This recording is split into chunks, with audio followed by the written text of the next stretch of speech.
It's our last broadcast today in this series. It's the 20th of December today. So it's, well, the winter solstice this year is on the 22nd. So Google tells me in this part of Europe.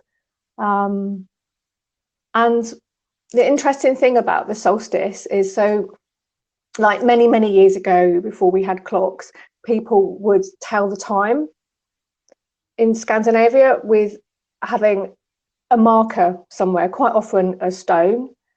And I was reading about this the other day, and I think they would use two markers, but anyway, they would notice like where the sun was that time of year.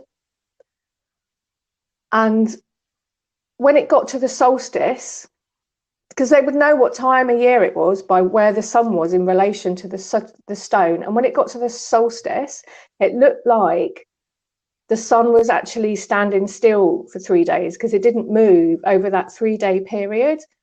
So I didn't know this actually. So there's a 3-day period. So like if the solstice like particular point is on the 22nd, and the 21st, the 22nd and the 23rd is like a 3-day window when it appears like the sun is standing still, if you like are marking it with a stone and looking on the horizon. And so there's something there that's really interesting for us about getting a moment of stillness before the days start getting longer again. And we're going to have a solstice ceremony here in the town where I live, in the park. And I'm looking forward to seeing if we can get that moment of stillness, because just before Christmas, oh my word, it's like the energies are like, if you go anywhere near a town centre or anything like that, the energies are just like spinning, and people are just like spinning with all of the things, which leads me on to today's topic, which is about the light and the dark.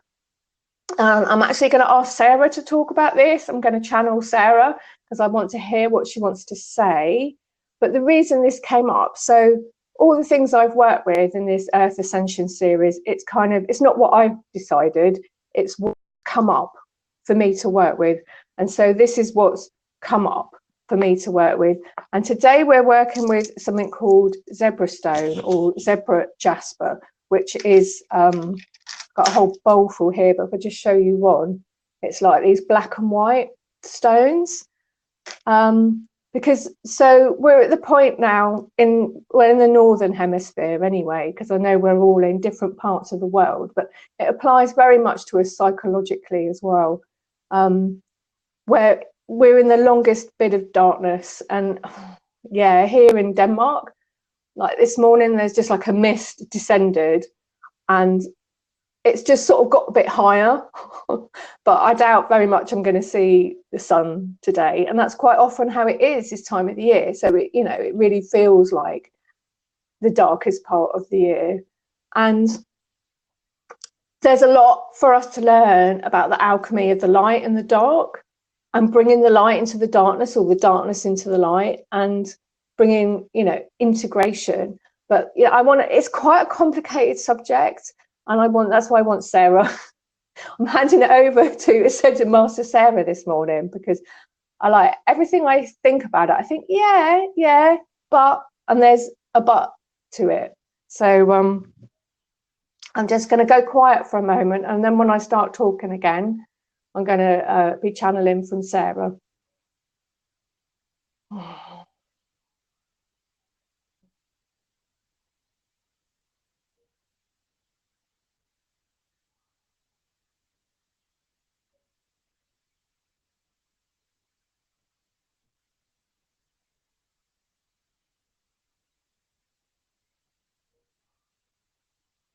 Welcome. I am Sarah. And so, as has been mentioned, this happening of the longest night and the shortest day causes one to ponder upon, to contemplate on the darkness and the light.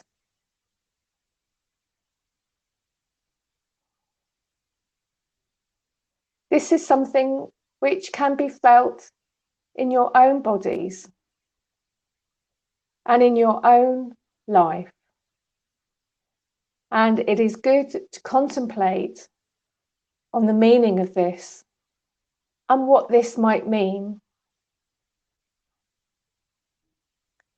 So, although today marks the end of these energy exercises and meditations which have been brought forth for you, today is more of a beginning than an ending, because the alchemical work of the light and the dark and the dark and the light is your work here on the earth, and there is no ending to it, only a perfect circle of creation, destruction, and creation, the breathing in and the breathing out, the Om. And this is life, and not something to be feared, but to allow that balance of in-breath and out-breath. The in-breath you could see as the creation, and the out-breath you could see as the destruction. And these two things cannot be separate. They cannot be separate. There cannot be only an in-breath and then no out-breath.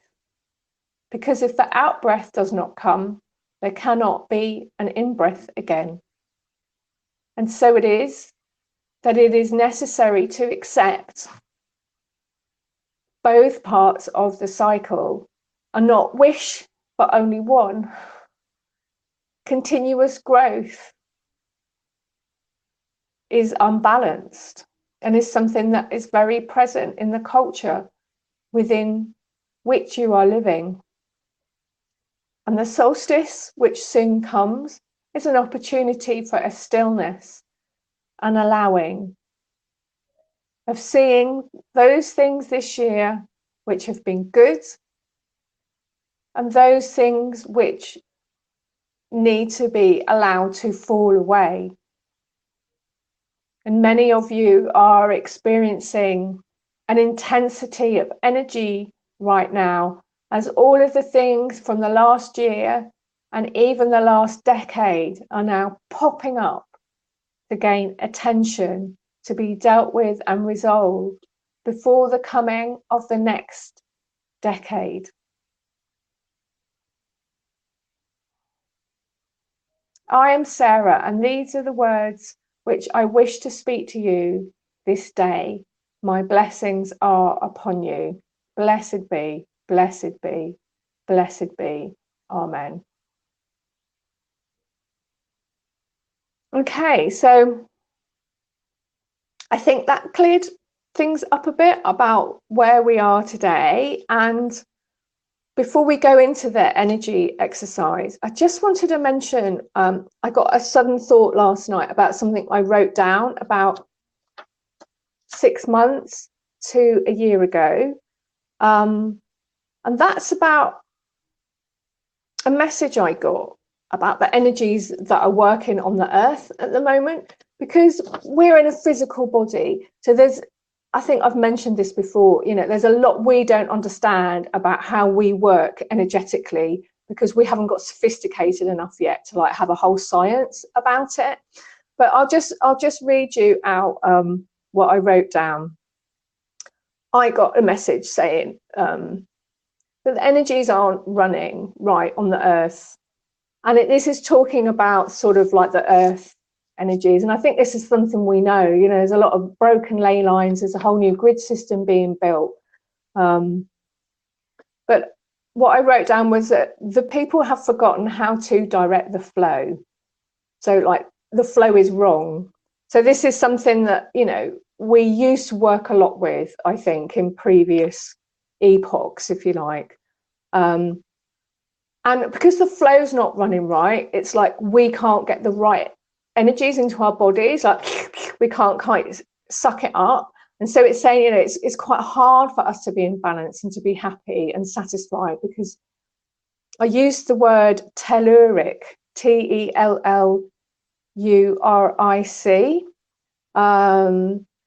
I've written down, one time people were much happier because they were being fed the correct telluric energies, and their bodies were also lighter and less dense. And then this is the thing that I was really remembering last night. I wrote down, when the poles axis shifts, it will be better for us and easier. And I got that, like the poles are going to flip.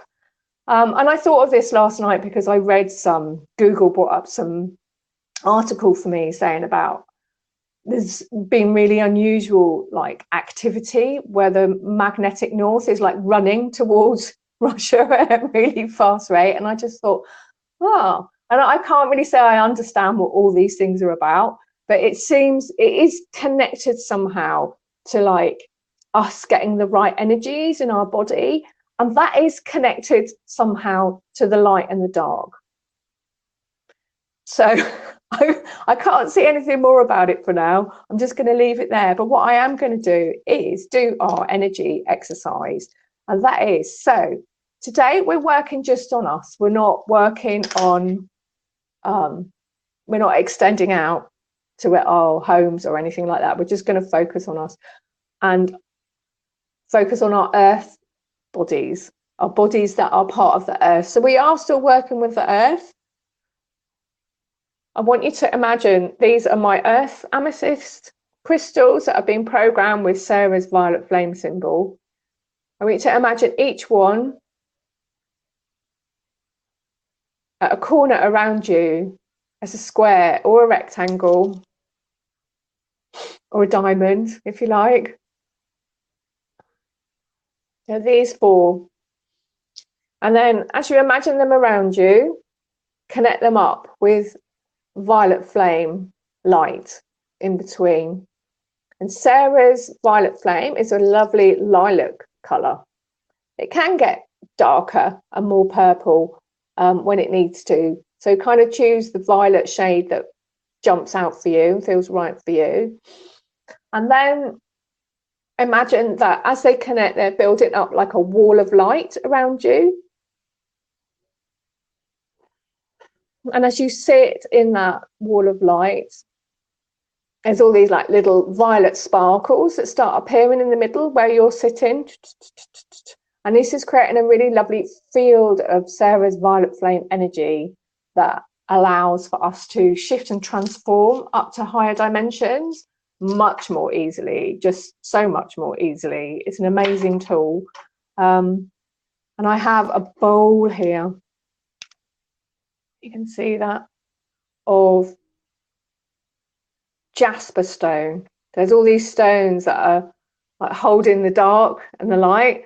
And then Sarah's energy, this is bloodstone, it's green, and that is sitting in the middle, and she like grounds it all. And I'm going to sit and hold this because these stones are going to get attuned with this energy.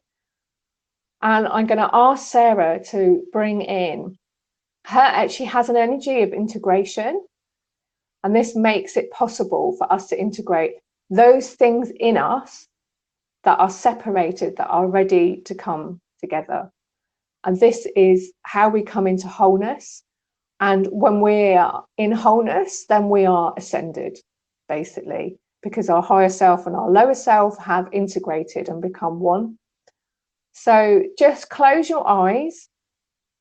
I'm sending out now, as Sarah brings it in, this energy of integration, which is also what the jasper stone is representing. It's representing this process of the dark and the light, the male and the female, all of the opposites in us. And because we live in a world of polarity, we are made up of opposites. It's how we exist. And when these things need to come into oneness, it creates a tension called the tension of opposites. And it's quite difficult to stay with. So this energy exercise actually might feel quite difficult, but just stay with it. It's a bit like if you do any yoga or running, or that point where you really get the burn, but you know it's doing you good. Just stay with it. This is like the spiritual burn. Okay, so calling on Sarah to bring in this energy.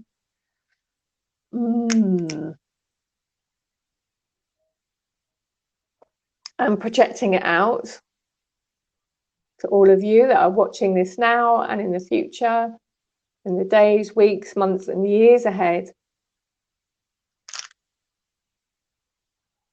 Just knowing that this process is allowing things in you to integrate the dark and the light.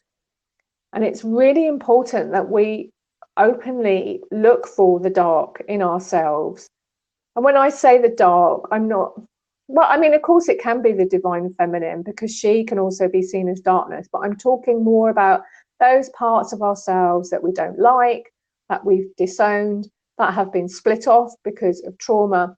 And that's why I'm using the words, all of the parts of us that we are ready to bring into integration. And quite often this exercise will bring up things in the days ahead for you to look at. And then of course you have to take the time and interest and self-care and nurture to like look into them. Just sit with that tension and just allow this energy of Sarah's integrative energy, which is being grounded now into this jasper stone, zebra stone, zebra jasper. I'm just going to sit and channel that out for a few moments.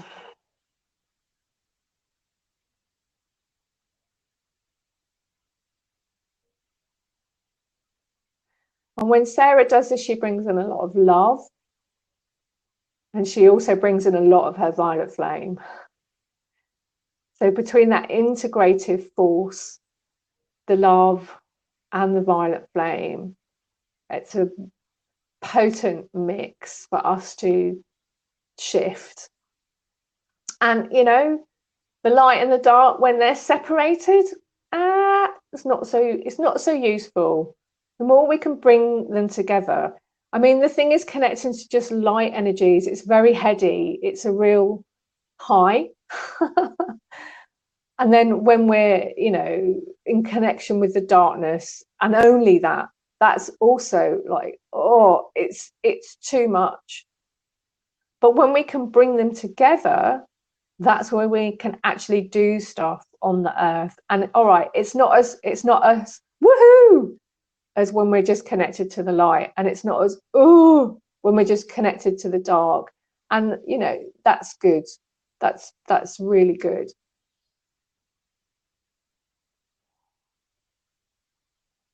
And when we do feel those dark things inside ourselves, it's really important to call the light in, and love, especially love. And so as we are coming out now of the darkest time of the year, and we're moving into calling the sun back and the hope of the sun being reborn, there's a lot of joy in that and a lot of love. And I think, you know, whatever time of the year that you're watching this, you can probably get something from this, because this is a, you know, the in-breath and the out-breath is happening every moment of the universe existence, but we feel it more at certain times of the year. And because I'm here in Denmark at this time of the year, it's really highlighting this energy in a very earth-like way. So it will help you connect with this. So this might be a good meditation exercise to come and do anytime where you can feel like you've got some shadow stuff coming up, because it will bring these like transformative energies that will help you through your process. So I am going to be preparing for the next year. So before I go into that, just feel yourself grounded in your body. Just start to let go of those energies. Take a deep breath and come back to yourself. And I'll just finish by telling you about my Patreon page that I'm making. And this is a place where I'm really going to be able to share a lot of Sarah's wisdom and teachings and channelings and energy exercises and all of that really lovely, yummy, good stuff. So I'll put a link to that below, and I hope you come along and have a visit and see what it's about. And thank you for joining me with these series. If this is the first one you've watched, then jump on YouTube. There's an Earth Ascension Clearing list of videos, and they're all lovely and very, very different and unique from each other. So I would recommend all of them. And yeah, for those of you watching in the now, have a good Christmas, Happy New Year, and wow, 2020 going to be coming soon. So lots of blessings. See you again in the next year. Bye for now. Bye-bye.